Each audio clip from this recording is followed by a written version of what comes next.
Bienvenue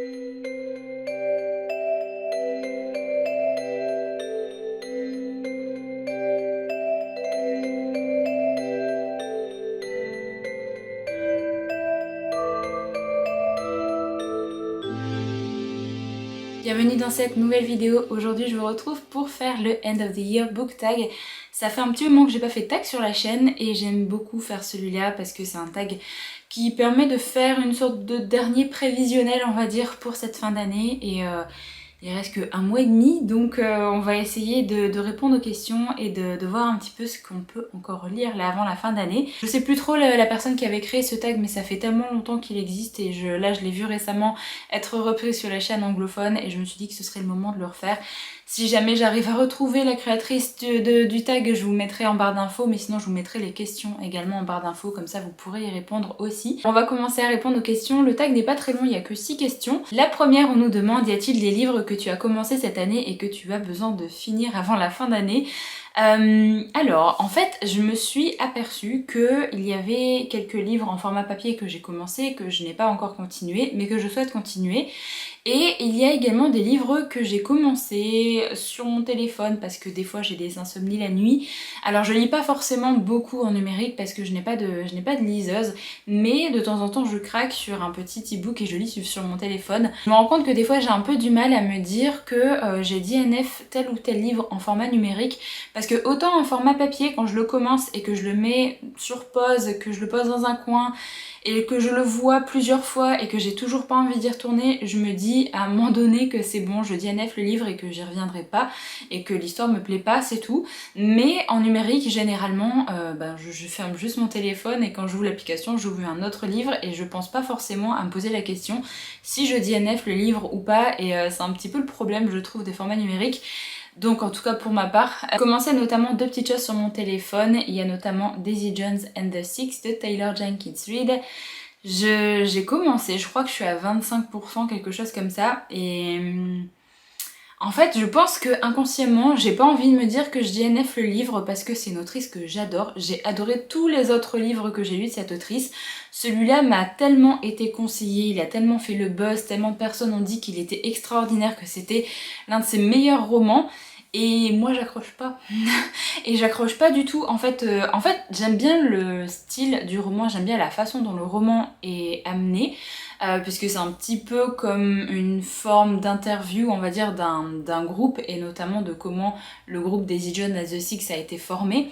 J'aime plutôt bien ça, mais je trouve les personnages insupportables, j'arrive pas du tout à m'attacher à eux, et il y a plein de choses qui m'énervent dans le livre, notamment les comportements des personnages. Il y a plein de choses qui m'ont exaspérée déjà là dans ce début, et j'ai trop du mal en fait à continuer cette lecture. Mais je sais que ça a été un coup de cœur pour beaucoup de personnes et que ce roman est vraiment très très apprécié, et j'ai adoré. J'ai lu déjà 4 romans je crois de Taylor Jenkins Reid et j'ai adoré, et je pensais vraiment adorer ce roman aussi à sa lecture. Et malheureusement, ben pour l'instant, c'est pas trop mon cas, donc je pense qu'à la fin d'année, j'essaierai de faire un petit bilan. Est-ce que je le continue? Est-ce que je réessaye? Ou est-ce que je l'abandonne totalement? Voilà, va falloir que je décide, je pense, avant 2024 pour savoir si c'est un DNF vraiment complet, ou alors est-ce que je redonne sa chance à ce roman, je ne sais pas. Et ensuite, le deuxième livre que j'avais commencé en numérique aussi, alors je l'ai commencé en numérique parce que je ne savais pas du tout si ça pouvait me plaire. C'est un livre de romance mais qui est assez gros, et il a fait vraiment beaucoup le buzz sur les réseaux du côté anglophone, je trouve, plus que francophone. C'est Ces choses qu'on n'oublie pas de Lucy Score. Alors là c'est un peu pareil, en soi l'histoire pour l'instant, alors j'en ai lu que 10 ou 15% je crois, le livre est assez gros donc c'est quand même une bonne entrée dans l'histoire, mais en soi c'est les personnages, j'accroche pas aux personnages non plus, donc je sais pas, je les trouve assez insupportables là pour le début du roman, donc je sais pas si c'est un livre que je vais continuer aussi. À voir, pour l'instant il reste là sur mon téléphone, on verra bien si jamais je le continue un jour, mais c'est vraiment 2 livres pour l'instant, j'ai pas trop envie d'y retourner, et pourtant je les ai commencés parce qu'ils me tentaient, parce que j'avais envie aussi de voir un petit peu Bah là surtout pour la romance j'avais envie de voir un petit peu pourquoi il y a eu autant de hype. C'est un livre qui faisait partie des livres les plus lus selon Goodreads là cette année, donc je voulais aussi donner sa chance à cette romance et pour l'instant j'avoue que c'est pas trop ce que j'aime bien. Alors ensuite j'ai démarré d'autres livres aussi, j'ai notamment démarré le tome, je crois que c'est le tome 5 celui-là, c'est Rendez-vous avec le danger de Julia Chapman, donc c'est les détectives du Yorkshire, le tome 5 normalement, si j'ai pas de bêtises. J'aime beaucoup cette série, mais en fait, je lisais tellement des trucs très fantasy que là, de me replonger dans un cosy mystery qui parle de vaches et d'animaux de ferme, ben, je l'ai commencé et je l'ai mis sur pause. Je suis à 73 pages. Pour l'instant, j'arrive pas trop à m'y replonger, alors que j'ai beaucoup aimé les premiers tomes. Mais là, j'avoue que de me plonger dans un livre qui parle quand même d'animaux, de ferme et tout, c'est pas ce que j'ai envie de dire pour l'instant. Ensuite, il y a One Dark Window de Rachel Gillig. Je l'avais commencé, j'ai beaucoup aimé le début. C'est assez immersif, j'en ai lu 40 pages. J'aime bien le style d'écriture, je trouve ça très intriguant au niveau de l'histoire, donc j'aimerais bien le continuer celui-là. Ça, c'est vraiment un titre. Alors cette année, je ne sais pas si j'aurai le temps de le continuer, mais j'aimerais vraiment beaucoup le lire, peut-être début d'année prochaine. Ensuite, j'ai commencé Jade War de Fondali. Je crois que j'en ai lu que 2 chapitres. Oui voilà, j'ai lu 2 chapitres et je l'ai mis sur pause parce que je voulais lire quelque chose de plus rapide à ce moment-là. Et je l'ai mis sur pause parce que c'est une grosse briquette de fantasy en anglais, alors que j'ai adoré le premier tome, ça a vraiment été un gros coup de cœur. Le premier tome c'est Jade City, donc si jamais vous voulez le découvrir, il est sorti en français aussi. Et c'était tellement une belle lecture là, le premier tome, que j'avais très envie de me prendre ce tome 2. Je l'ai acheté je crois dès que j'avais terminé le premier tome.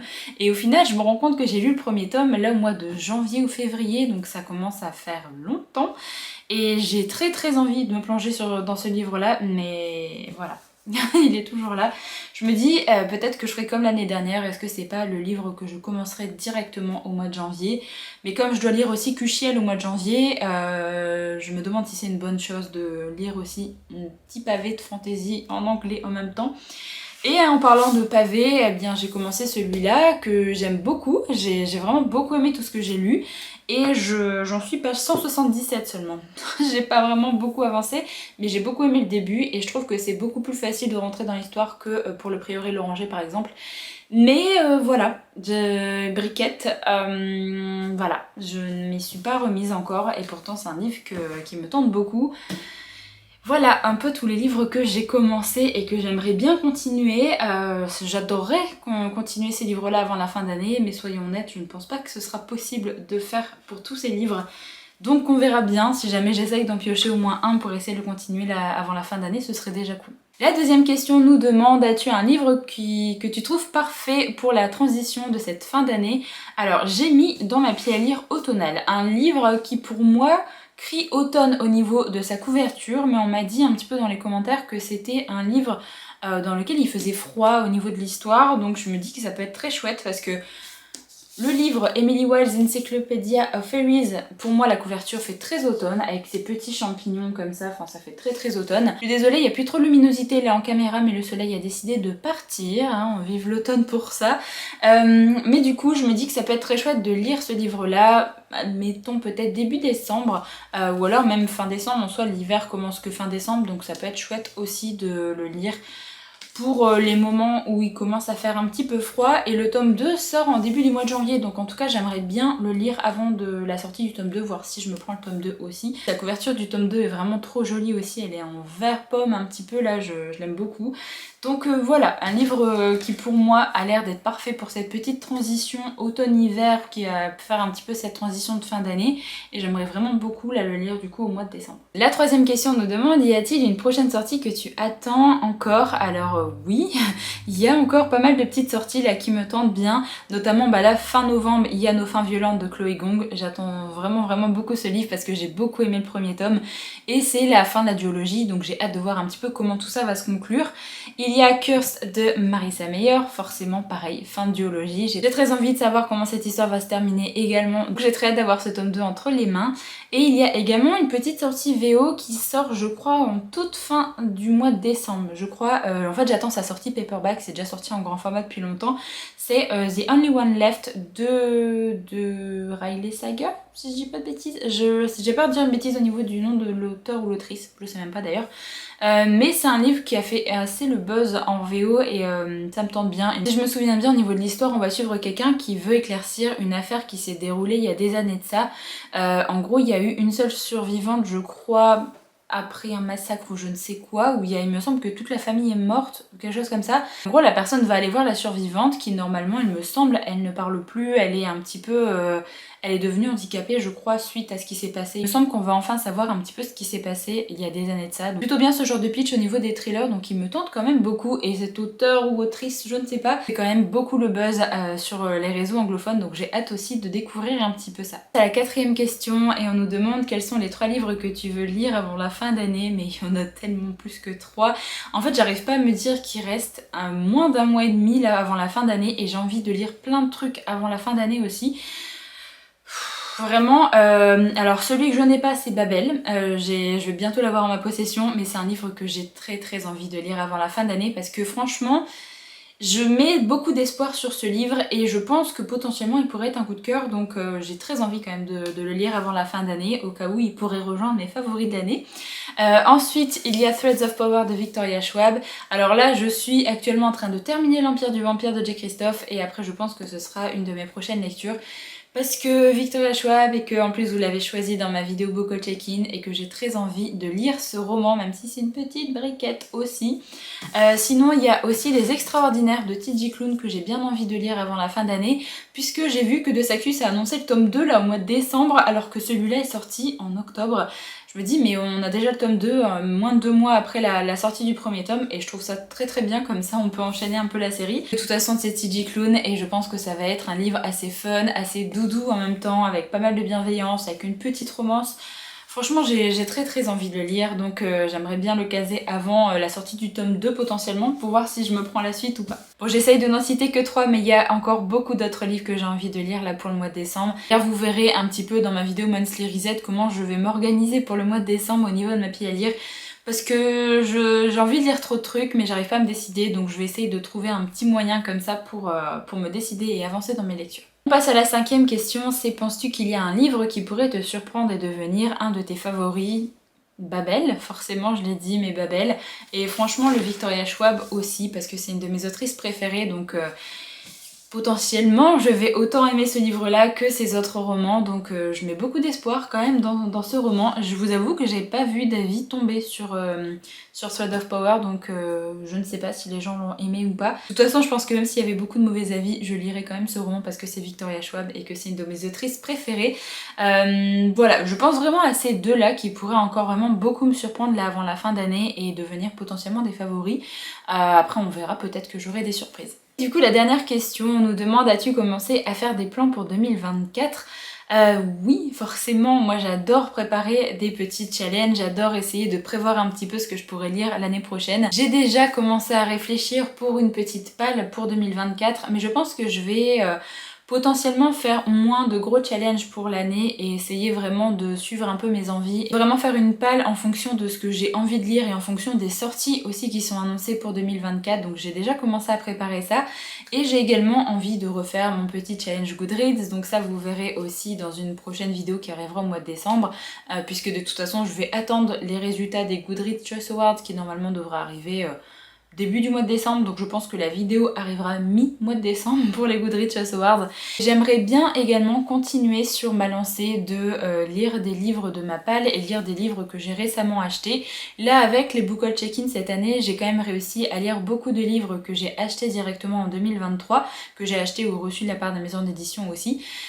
Et du coup j'ai très envie de continuer un petit peu dans cette optique pour 2024 et je pense du coup continuer à lire les livres que j'achèterai en 2024 directement, mais pour ne pas faire traîner les livres que j'aurais achetés en 2023 et pour ne pas les faire traîner trop longtemps dans ma pile à lire, j'aimerais bien limite me faire un petit tirage par mois, essayer de lire un livre de ma palle de 2023 qui reste. Après je peux piocher dedans si jamais j'en ai l'envie, mais essayer de me forcer on va dire à sortir un livre de 2023 et potentiellement un livre d'avant 2023 parce que j'ai des livres qui sont dans ma pile à lire depuis pas mal de temps, donc Voilà, il faut que je les sorte aussi pour voir un petit peu s'ils me plaisent, si jamais je fais du tri, si jamais ils ne me plaisent pas.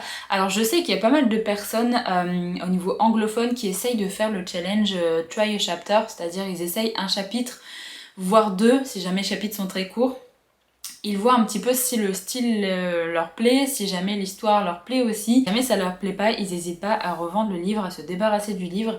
Mais moi je trouve ça très court en fait de donner son avis et de savoir si le livre va me plaire en si peu de chapitres, en si peu de pages. Peut-être que je peux essayer de changer un petit peu le principe du challenge et essayer de lire 50 ou 100 pages pour voir si le roman me plaît ou pas. Mais parce que moi j'ai pas forcément de mal à DNF les livres, ça faut le savoir, je sais qu'il y a des gens qui n'aiment pas ça du tout. Moi ça me dérange pas parce qu'il y a tellement de livres que j'ai envie de lire que si jamais j'arrive pas du tout dans un livre, je me force pas. Mais clairement la lecture ça restera une passion, la lecture ça restera quelque chose où j'ai pas envie de me forcer, donc je n'hésiterai pas à laisser tomber un livre si jamais ça ne me plaît pas. Et du coup comme il y a pas mal de livres que j'ai dans ma pile à lire depuis super longtemps, je me dis que ça peut être très cool de faire limite un challenge. Alors je pense pas par mois, clairement ça va être trop sinon, mais peut-être une fois par trimestre essayer de me lire des livres qui sont dans ma palle depuis très longtemps pour voir si jamais je les aime bien, je les continue, et si jamais je les aime pas, je débarrasse un petit peu aussi parce que accumuler les livres dans sa palle, on a chacun notre rapport avec notre pile à lire, mais moi j'avoue que là cette année c'est vraiment un truc qui m'a pas forcément plu d'avoir beaucoup de livres dans ma palle et d'avoir lu vraiment ce que j'ai acheté au fur et à mesure là de l'année, ça m'a vraiment beaucoup plu.